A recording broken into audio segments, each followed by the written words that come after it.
this guy. Let's make sure that we're on our P's and Q's, and we're really tested that year, and I already know we're going to be tested again this year, and we're looking to give each team our best shot. Sophomores should be able to come out into the NFL after 2 years. And it's crazy. I think that you can be able to come out whenever, and one of the biggest things is it's your decision. So it's up to you. It's up to you to figure out, are you prepared? If you don't feel prepared, you need to go back for another year. You need to develop. And one of the biggest things is having that choice. And as for me, I feel like these 2 years have been great for me. I needed those to develop, and I'm really looking forward to this third year developing. Would you have come out after 2 years? I feel like that would have to be a situation where I would look at all the variables. Whenever you kind of get into the NFL realm, then you got to look at different variables of who else is coming out, or what is the body of work he's done, and you got to see, is that a good situation for you? So would have been something to grind over. Yeah, it would definitely been something to grind over.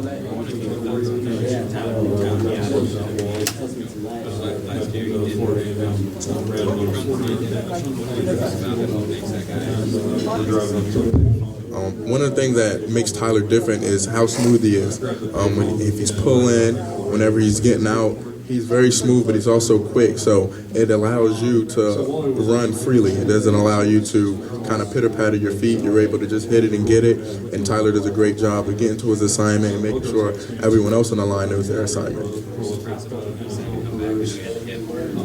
So that's kind of a little example, I guess, that you have open towards players. Yeah, always thinking about, what guys are going to do. And it's, when you're in the locker room with them, whatever decision they make, you're behind them 100%. But I think it's huge that he's back this year, able to anchor that offensive line. We have a young offensive line, so able to guide those guys in the right direction is going to be big for us this year.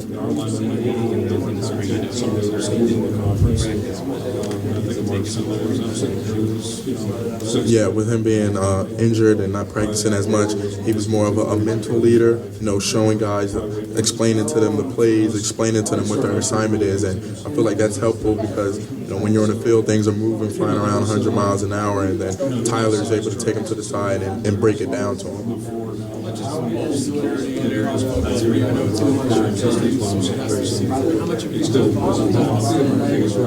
Yeah, you're always thinking about that. I mean, as a running back, that's your number one priority is the ball, and you train for those things not to happen. So, freshman year, struggled with those at times, and then sophomore year made it a priority to make sure we got those down. And you continue to train for those each and every single day. Even guys who have zero, they still train for that every single day. So you can continue to work on that and perfect your craft. It's interesting. So we're sitting up at the lunch, and Coach Alvarez are both being interviewed. Yeah, different drills that simulate different positions you'll be in the game. A lot of times you might go through drills without a ball, and then in a game you could be in those situations where you're in that position with the ball, and then your main priority is making sure you're able to still to hold the ball correctly while you're in those positions. Did the Northwestern game impact you in that way?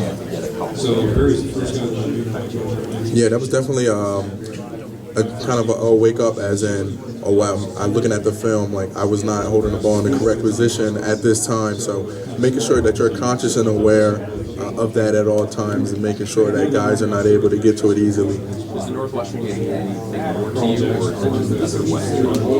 It's another West opponent, but every opponent is a big opponent because it's your only one of the week. So you got to go in each and every single week knowing that this is your opportunity, your only opportunity this week to play the game that you love. So you got to make sure you go in 100% locked in, focused. Who else in the Big Ten recruited you?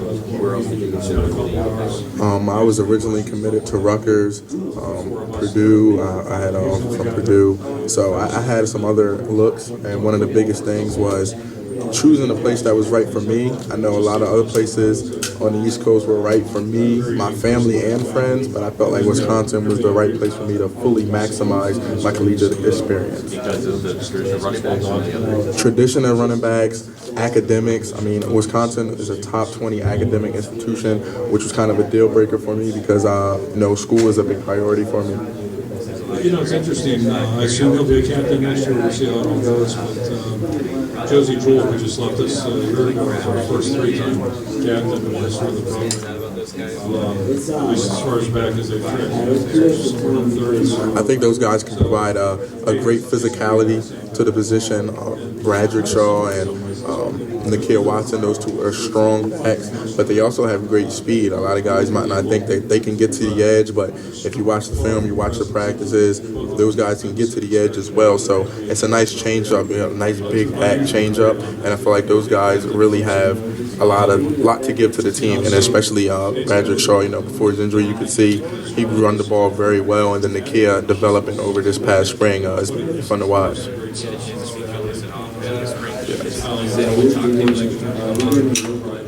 Yeah, I would definitely. I'm watching film with Julius. I mean, he's on campus now, so definitely trying to make sure I drop whatever knowledge I have and pour into him, because I know that's very important to have an older guy kind of not show you the ropes, but just share with you their knowledge and their experiences of what they've experienced in college. What's your thought on the Heisman finalists? Oh, it'd be an honor to be a finalist, and I actually got a chance to speak with Bryce Love and Baker Mayfield and those guys at the College Sports Award, and the thing that they mentioned to me about the award was they're just going out there trying to win games, and so now I feel like I'm taking that into consideration of, as long as I'm going out there trying to win games, everything will fall into place.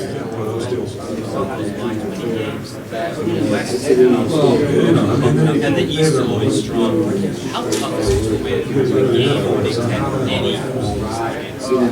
It's tough. I mean, every single team is stacked at every position, and you never know who's going to burst onto the scene.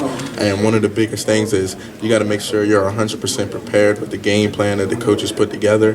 You got to make sure every single snap you are locked in 100% and able to give 100%, because you know that other team is going to give 100% till the clock hits zero, and you never know what the outcome is going to be. Talk about playing Wisconsin football. Wisconsin football is being consistent every single game, being physical up front, and in order to get to the Big Ten Championship, we need to make sure we get back to playing Wisconsin football how we have done in the past.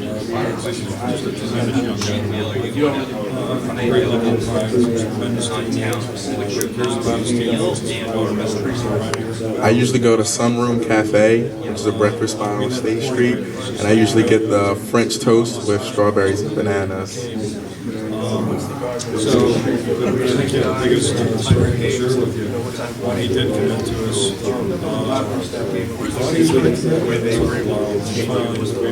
yeah, definitely. They have a great defensive line.